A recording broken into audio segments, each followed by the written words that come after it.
Hi, my name is Olga Bolshanina. I'm associate at Herzog de Meuron. I'm going to show a project we are working on in Moscow. Is Badaevskiy Brewery Redevelopment. It's a project we are working on since a bit more than 2.5 years. It's quite an ambitious, large-scale project, and we believe it is trying to answer some of the contemporary questions of development of the megapolises of today. So it's how the cities should densify themselves, how we can preserve the history and take with us in the future the heritage buildings, and how to create quality public space.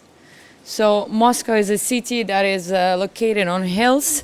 It is crossed by meandering river, and it has a lot of parks, and it's a very green city. Moscow DNA is defined by rings and vectors going from the Kremlin towards the outside, and our site is in a way is in an intersection of all of those features, the natural features and the urban features. So our site is next to Kutuzovsky Avenue, which is a large street built during the Soviet times. It's a Stalinist architecture, 12 plus stories. It's a very monolith facades and a very sober urbanism. And it's also surrounded by several key landmarks in the city. So we have a visual connection to the White House, to the Hotel Ukraina, and the Moscow Business Center, Moscow City. So it's just to get you a sense of a scale. So it's a project of a large scale, but it's also dialogues with the kind of Moscow scale. So the site always had a industrial past. So being by the river, it's where the soap factory used to be, and then it grew into Badaevskiy Brewery. The brewery is one of the reasons why we were very interested to take on this commission, because our office believes in preservation. We believe in keeping historical buildings and giving it a new life and new functions and adapting it to the contemporary uses.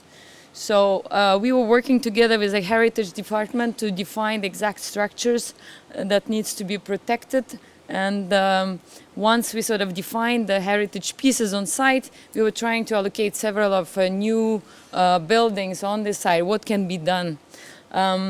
Nothing somehow felt quite right, because whatever we did, we were losing this silhouette of the brewery. Today, that's what's defined the character of the site. And when people are driving through the city, they see these chimneys and towers, and we didn't want it to hide it from the city.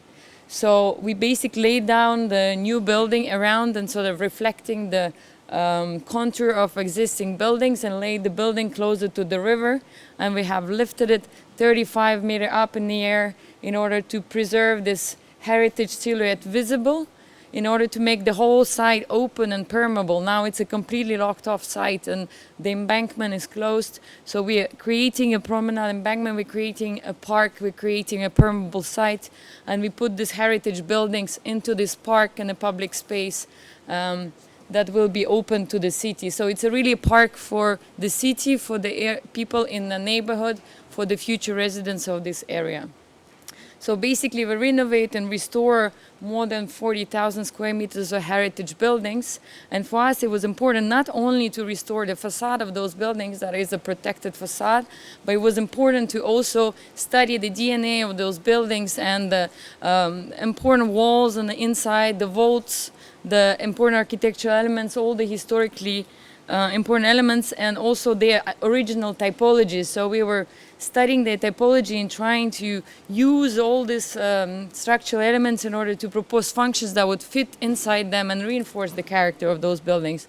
For example, this building had this arched ground floor in the basement, and so there we proposed to allocate the farmers market and fitness and the co-working spaces. We are building this new roof that is describing the geometry of the old roof, but has a contemporary structure.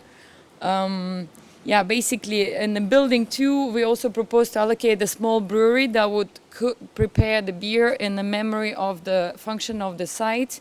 And the building 3, the most complex one, that has a lot of public functions, so the child care and art school for kids, and also some housing on top. So basically we had to perforate the structure with a series of courtyard and passages in order to allow the daylight to come down to the public functions. And this also allowed us to allocate the through apartments and the upper levels. So at the end, there is a silo, and this is also a protected facade where we couldn't create an additional opening, so it was important to find a function that could live in this monolith silo and bring in a public use. So we're creating their public baths. So in the center of the building 3, we have this central axis that used to be an industrial axis distributing different functions. So this is becoming an inner street distributing the public uses as well as allowing the inhabitants to go up to the housing.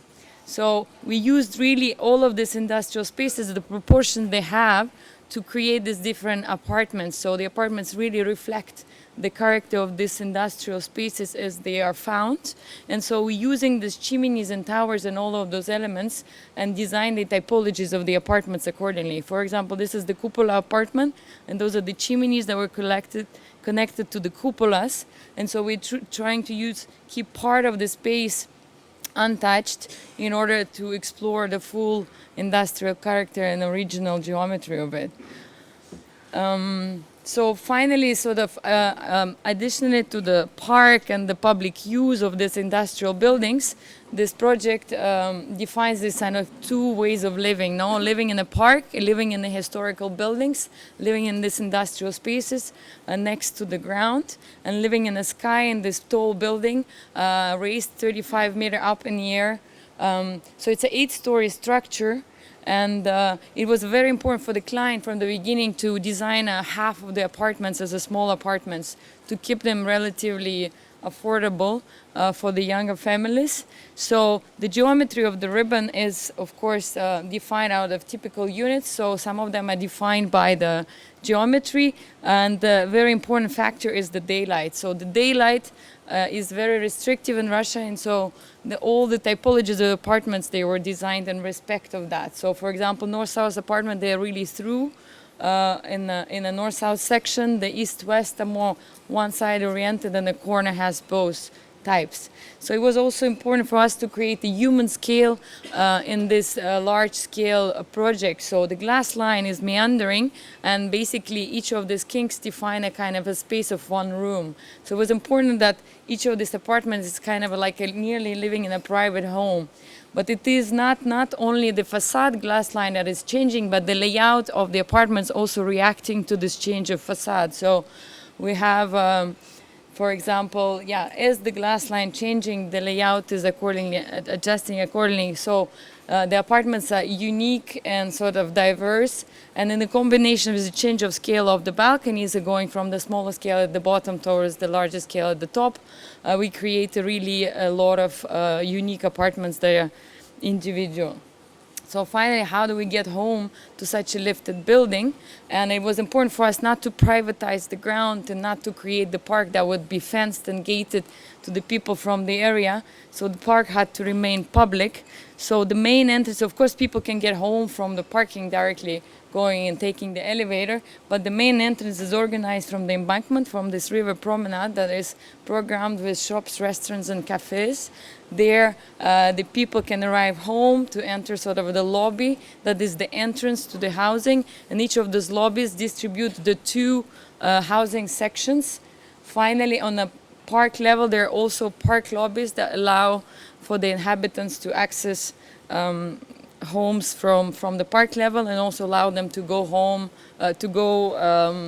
with a stroller outside, walking around the park. And so going through the park and finally going up, each of the housing sections served by 2 glazed elevators.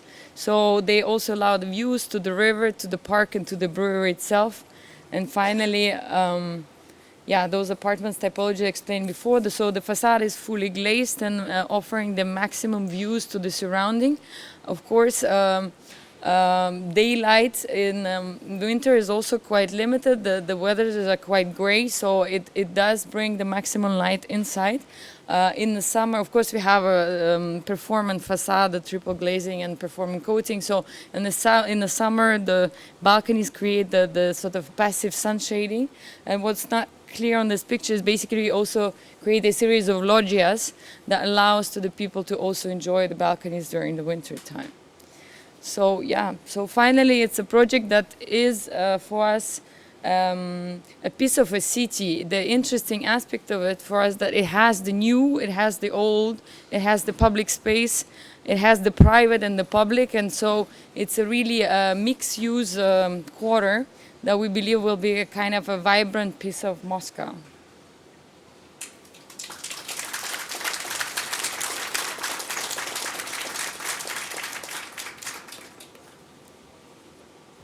Do you want to go first? Can you talk a bit about the roof and then maybe a bit more about the architectural nature of that connection between the new city and the park? Because I think architecturally it's a very important element. Yes. So if you could just talk us a little bit through about the roof space. Well, I just skipped the roof because my presentation was for housing was a bit longer, but as it's a future projects in general, I thought the heritage part was a very important part of the design.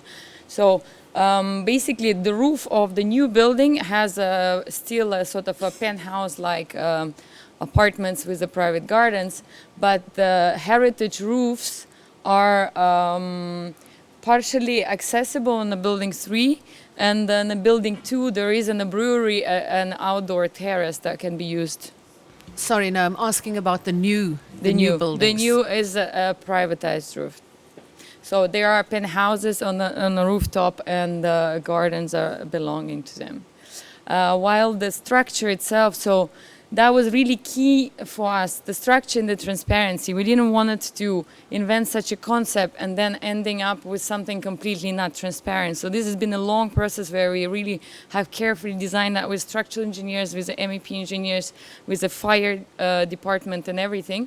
So it is structure is relatively logical and standard. Now it's a composite column, so it's a steel column filled with 2 layers of rebar and filled with concrete. It's actually 92 centimeters columns, but they look skinny because of the proportion. So at the end, these columns are why they can be also so slender, because they are stiffly attached at the bottom and at the top, so that we can reduce the bending moment, and therefore the column can be more slender. So all the lateral stability is taken by the diagonals, so therefore we don't need a solid core. And then in terms of the vertical, so each of the housing section is served by the 2 glazed elevators, but the staircases, basically we have from each housing section have a staircase going down, and then they're combining together on the lowest level, and then they become scissor stair below the building, so we can limit the amount of staircases to half in terms of their visual perception. So for us it was very important not to spoil then this transparency. It was a key element of the design. Also MEP is also coordinated, and there's just sort of a super slab below the building that allowed to service all the MEP all year long, etc. And this also allows us to bring all the ducts and pipes together and bring them down into fake columns that bring down some MEP. Sorry. I'd like to hear about the soffit of the building too, because I think it looks very light and delicate in the renderings, but it could be very heavy and overhanging depending on the material. Oops, sorry. Sorry. How can I? So below we have basically, what do we have now? It's simply rendered. Simply rendered. Yes, it was used to be glossy, but then we had doubts that it will be too much and it's not necessary. It's so high up. It will distort the column appearance. It will reflect things that was not necessary. Actually, this effect wasn't necessary, so it's a simply rendered white, seamless surface. And the fact that we have introduced the super slab, where we can really service all the mechanical spaces, we actually don't need any operable panels on the surface, so we can have just a simple white rendered surface. I think what people must realize that it's really high. 35 meter up is like a 7-story building, so in a way it's above this highest Gothic tower that is on the side. That brings me to the other question. Where's your shadow ending up? And is that was that a difficulty? No, we've been lucky actually, because it's a south. The north is on the top and the south is on the in the front. So basically, all the park is full of daylight. So the shadow is rather an embankment on the river, and then in summer we have a very good daylight condition. Actually, most of the shadow casted into the park is by the building 3. Oh, I was thinking of the neighbours too, though. Is it other industrial buildings behind, or? There is no. There's the river. There is no neighbors. Oh, okay. On the south, on the other side, there's few more industrial buildings. Oh, so south is which direction on this one? That's north. Okay. So that's it's south. casting the shadow into the river. Exactly. Okay.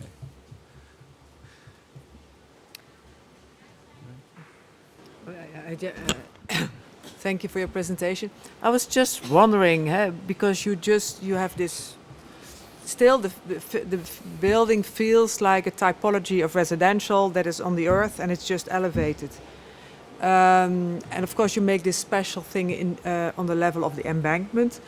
But of course, you want to keep it as transparent as possible. Did you ever have the option that you make the first floor of the 35 meters high as a more special floor to be a little bit more collective, and then make all your staircases? Because now all the staircases, they come just into the lobbies. Yeah, that you have a more special floor where you. Well. Because then you could imagine make it a little bit more lighter. Well, I don't know. That floor in the rendering looks so thin. I can't believe it. No, actually, yeah, that's a bit of an early rendering. Now we have the super slab, and then it's basically 180 high for all the services. So we do have a mini table. It doesn't express like a proper technical floor, but it's just a thicker slab. I don't know. I think we felt like the public space was important, and we wanted to actually bring people to the park, and we wanted to mix them with the people of the neighborhood and the community.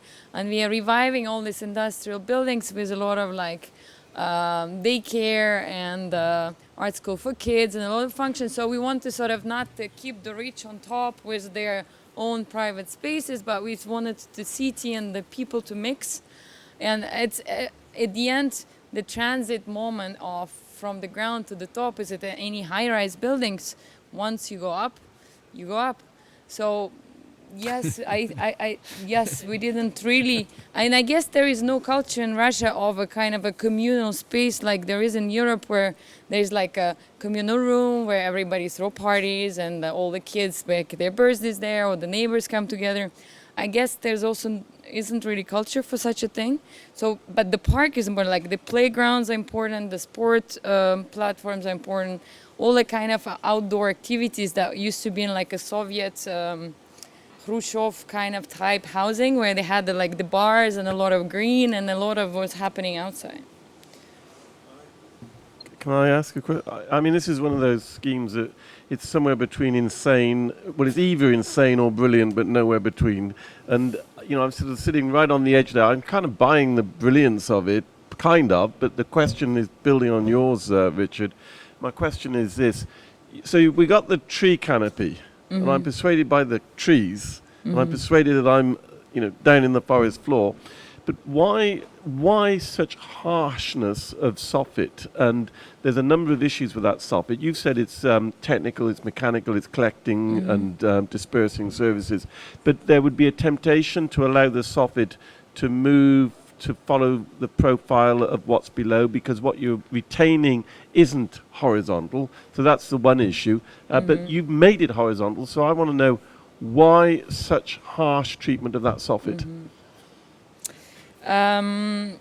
Yeah, that's a decision, I guess. I mean, we didn't really want it to punch a hole in the shape of the heritage into our new building, So we could have perfect picture. Yeah. Meander it and sort of said, for us was key, because the part that is the most recognizable in the silhouette is the chimneys and the Gothic tower, and it's really the elements of the building 3.